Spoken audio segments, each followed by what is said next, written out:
farmacología cardiovascular. Y aquí, pues como vengo diciendo desde el primer día de clase, acá lo importante es saber fisiología. Si no saben fisiología, como vuelvo a repetir, es bastante difícil entender la farmacología, sobre todo la cardiovascular.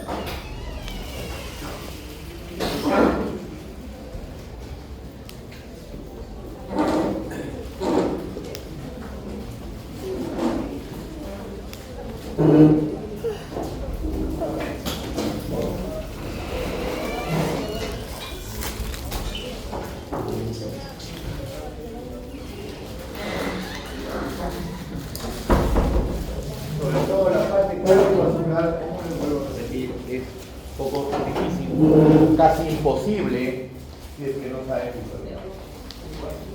Entonces, bueno, hablar de conceptos básicos importantes que hay que saber para poder entender la farmacología. Es, para empezar, saber qué es la hipertensión. La hipertensión arterial es una enfermedad silenciosa porque normalmente cuando está crónico se cronifica los síntomas.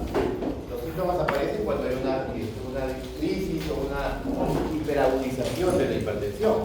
Es un mito eso de que a veces les va a llegar a un paciente y así les va a llegar.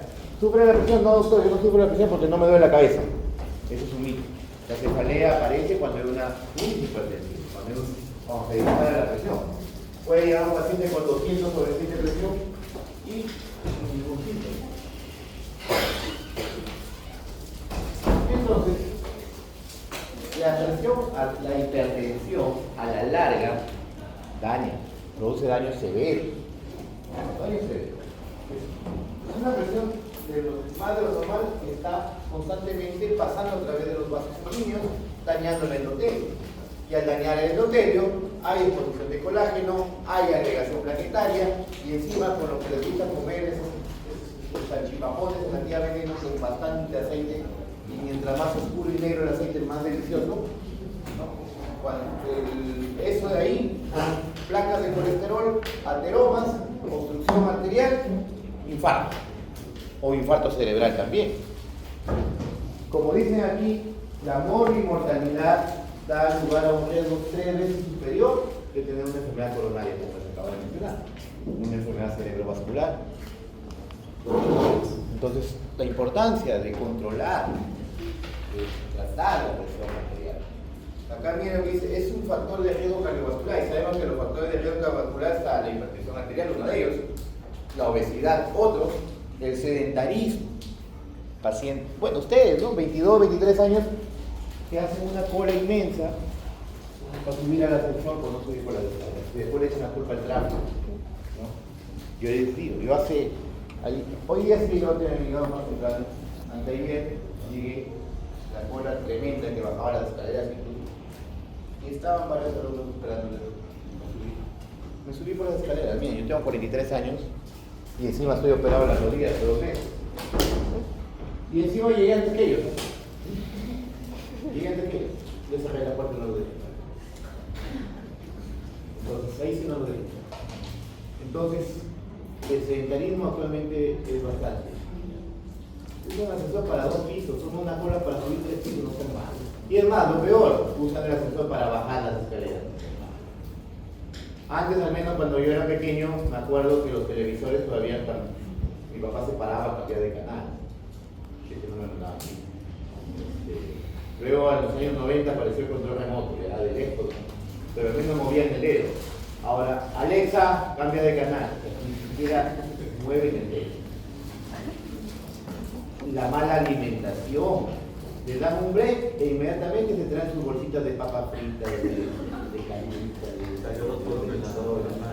se van al cine y no pueden ver la película si es que no es con 20 kilos de popcorn ahí.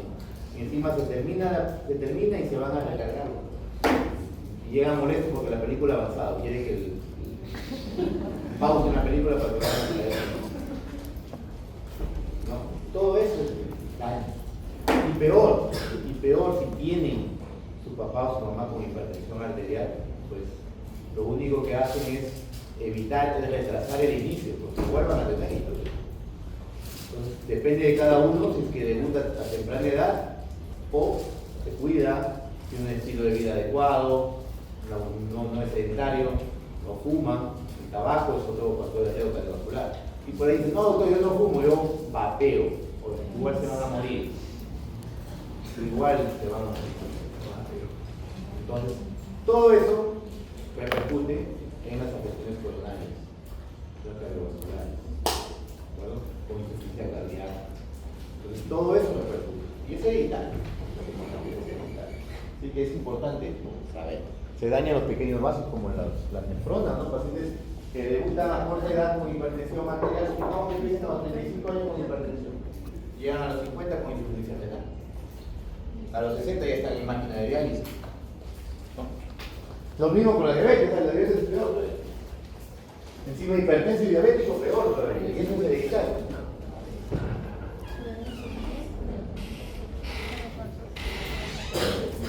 Es hereditario. Si tienen el gen defectuoso por parte de la herencia de sus padres, pues como siempre les digo, no puede comer el diablo. El diablo come candela, dice la canción. Entonces, recordaré con su esto es que tengan una idea nomás de las explicaciones de la persona que ya de modo médico o Europa. Ya cuando llegue la cardiología lo van a tener que entender. Ahora hablaremos de la parte fisiológica que tanto les encanta. Vamos a hablar de presión arterial. Presión arterial, que es igual a ¿qué? Presión vascular periférica. Ustedes que son fisiólogos, ¿no? ¿Tu nombre cuál es? Susana. Susana, ¿qué es el gasto cardíaco? Fisiología. Es lo que circula la sangre en todo el organismo, lo que circula la sangre, fluctúa. ¿Qué es el gasto cardíaco? La fuerza. ¿Qué es el gasto cardíaco? ¿No?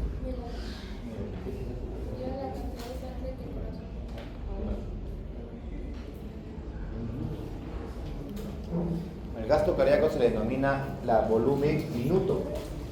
Es la cantidad de sangre que el corazón bombea en un minuto. Eso está en los libros de Guyton, Gannon, un poquito, en la página 8, en la libro página 15. Ahí en los libros de Santillana también. Gasto cardíaco. Y esto depende de qué? De dos factores. El volumen sistólico por la frecuencia cardíaca. La cantidad de sangre que sale del corazón. Cristian, ¿No? ¿qué es el volumen sistólico?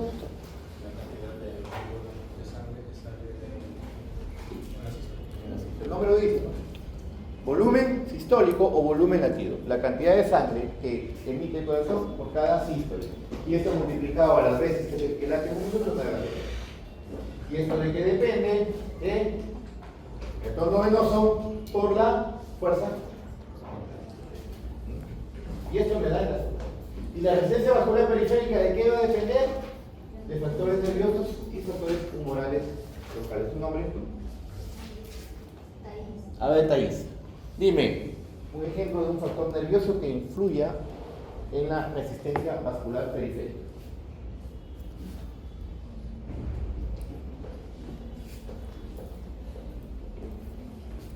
¿Tu nombre? Jacqueline. Jacqueline. ¿Tú? Dime. La vasoconstricción, por ejemplo. Sí, pero aumento de la resistencia vascular periférica es vasoconstricción. Disminución de la resistencia vascular periférica es vasodilatación. Yo te estoy preguntando dime un ejemplo de un factor nervioso que influye en eso. Nervioso. Sistema simpático. Alfa 1, alfa 2, beta 2. Alfa 1 y alfa 2 que me produce vasoconstricción y beta 2 que me produce vasodilatación. Y ahora, cuando hablamos de factores humorales locales, acá ya lo que acaba de decir su compañero, el óxido nítrico, la endotelina, el tromboxano, la prostacyclina, etcétera. La prostacyclina, la prostaglandina I2, etcétera. La histamina, por ejemplo. Todo por eso les he dicho, la primera unidad es básica para todo el curso. Y la parte del sistema nervioso autónomo, sobre todo simpático, es importante para la parte cardiovascular. Vamos a volver a hablar sobre el metabloqueador. Y en la parte de insuficiencia cardíaca vamos a hablar nuevamente de inotrópicos. Vamos a hablar del sistema del eléctrico. Así que si me han dejado No, ya fármaco lo estudio al final, olvídense, van a tener que volverlo a llevar. Aquí se resume todo. En una multiplicación. ¿Y qué nos enseñaron en el jardín en matemáticas?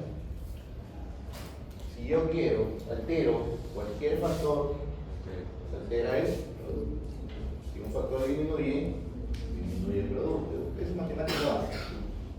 Pero ¿qué sucede?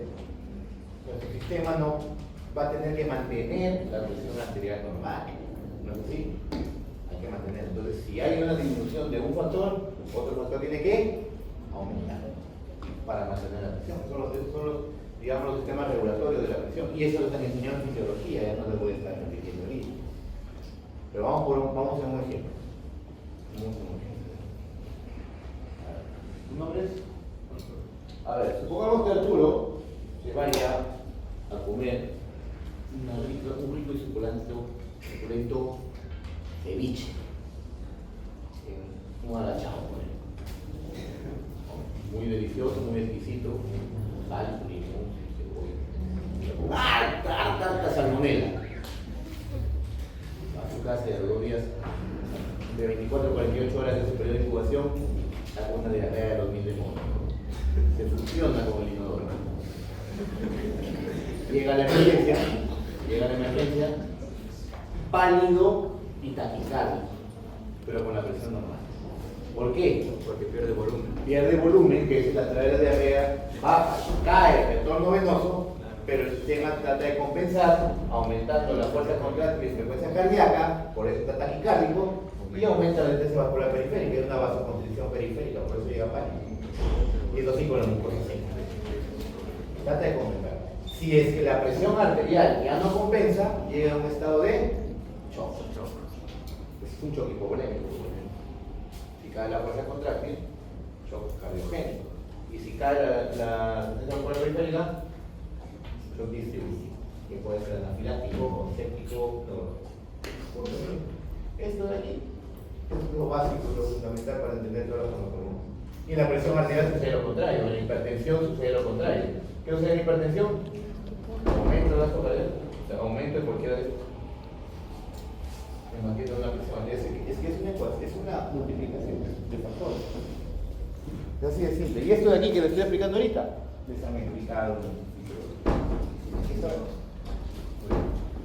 Entonces ahora hablaremos de la fisiopatología.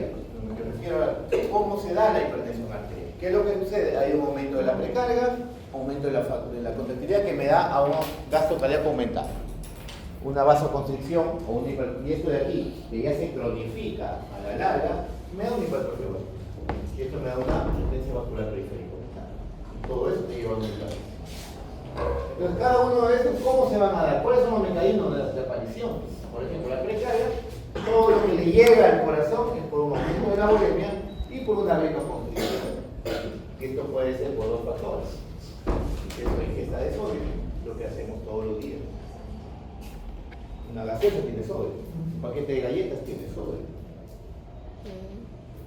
Peor, pues, ¿no? La pastita, el chiflí, el piquero, la chica, el compañero que está hablando, todo eso tiene gran cantidad. Y si a esto se te lleva una alteración genética que te aumenta la retención de sodio, peor. Y esto en forma crónica, forma constante, se conlleva todo eso. Y al daño endotelial y a un círculo vicioso. Y a un círculo vicioso. El estrés. Pero doctor, nosotros somos estudiantes de medicina, acá parte hecho. Siempre vivimos estresados, ¿no? Porque quieren. Porque si dosifican su tiempo y mantienen su tiempo y estudian a tiempo todo, no se van a estar. Se estresan cuando dejan todo al final. Ahí. Cuando dicen, no, ya fármaco al final porque, digamos, no abre cursos, mejor para fisiopato, mejor patología con el doctor Lido, porque ¿cómo me enseñas a ver? Pues lo llevo de nuevo. Entonces, dejan al final. Como dicen, no, el doctor Savera va a dar un repaso. O sea, esperamos un repaso que nunca se va a dar, peor. Entonces, cuando el sábado en la noche llega a la 1, 2 de la madrugada y no repaso más se estresan porque no han estudiado toda la semana para esperar eso más.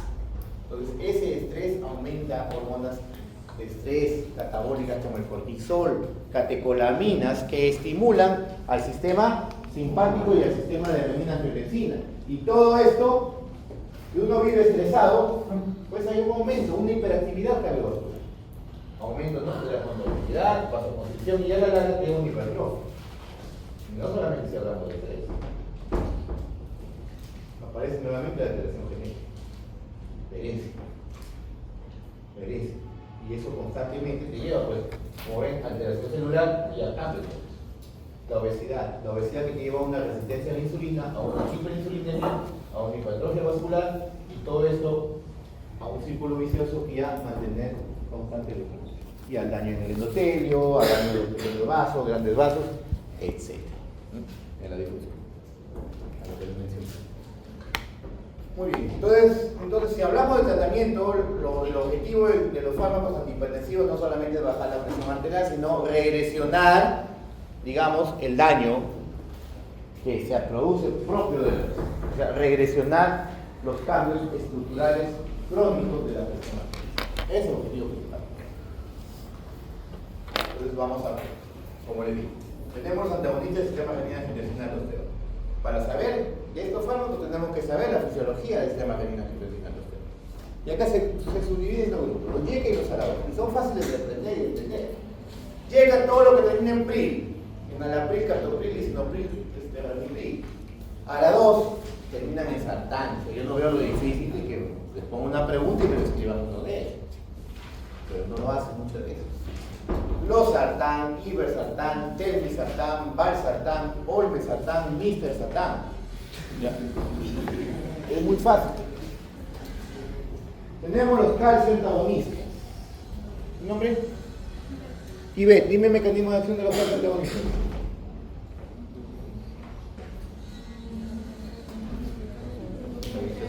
Bloquea el calcio. Ya les he dicho, joven, la memoria es traicionera. Mecanismo de acción que no lo he leído, doctor, todavía. No es la unidad. Pero en el nombre lo dice. Calcio antagonista. Antagonista. Calcio. Tenemos dos grupos. Los dihidropiridínicos y los no dihidropiridínicos. O DHP o les pueden decir no DHP. Tenemos de los dihidropiridínicos el nifedipino, amlodipino, y los no dihidropiridínicos el litiazén y el verapamil. Aparecen por acá los beta bloqueadores, no en la sopa lo vamos a ver. Tenemos los selectivos y los no selectivos. Entre los selectivos ya saben, ya se acuerdan de ellos, atenolol, bisoprolol, y los no selectivos como el propranolol, sotalol, etc., que después vamos a hablar de cada uno de ellos.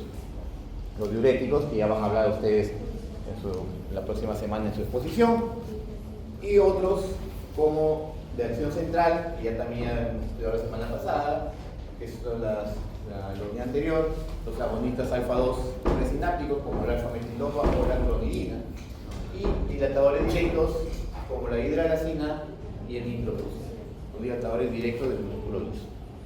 Muy bien. Hablaremos de los famosos YECA, pero para eso también hay que recordar algo que han estudiado en fisiología, sistemas de renina-angiotensina-aldosterona. Cerca del glomérulo tenemos una estructura llamado aparato iuxaglomerular, que es el responsable de captar los niveles de perfusión renal. Si hay una caída de la perfusión renal, quiere decir de la presión a ese nivel, inmediatamente libera una sustancia llamada renina. ¿Libera la renina? ¿Y qué hace esta renina? Convierte esa angiotensina en el hígado en angiotensina. Entonces todavía sigue, angiotensina 1 sigue siendo tranquilo. Todavía no se está. Entonces el pulmón, y también el riñón, pero el pulmón en mayor cantidad produce una enzima llamada ECA, enzima de la angiotensina. Y ahí recién se activa y se convierte en angiotensina. Y esta angiotensina 2 es la que va a producir todos los efectos de los que vamos a estar hablando. Uno de ellos aumenta la actividad linfática. Retiene sodio y libera y se elimina potasio. Y el sodio viene con agua, aumenta la obesidad. también estimula la corteza suprarrenal. ¿Qué parte de la corteza suprarrenal estimula? ¿La zona? Fascicular. ¿Zona qué? Glomerular. Lo que libera aldosterona, que incrementa en mayor cantidad la retención de sodio. Por eso es que estos fármacos, uno de los principales efectos adversos, ya que los YECA inhiben la ECA, al inhibir la ECA disminuye la aldosterona. Entonces, al disminuir la aldosterona, se retiene potasio. Entonces, uno de los efectos adversos de los YECA es la hipercalemia y la hiponatremia, porque sucede lo contrario del aldosterona. Esto es deducir. Por eso digo, hay que deducir, hay que aprender. Porque memorizar no, ya les he dicho, se lo olvidan. Y peor si están en pleno examen y el profesor se para al costado, lo mira y le dicen, chicos, le dan bien sus preguntas. Peor. Peor. Se olvidan, se bloquean, la memoria bloquea. Acción directa en los vasos sanguíneos produce vasoconstricción, y ahí viene su nombre, angiotensina. También actúa a nivel del lóbulo posterior del hipófisis. ¿Qué se produce ahí? ADH o vasopresina, ¿no? Y la vasopresina tiene dos acciones. Una aumenta la vasoconstricción y otra retiene agua, ¿no? Y todo esto, ¿a qué conlleva? A un aumento de la volemia.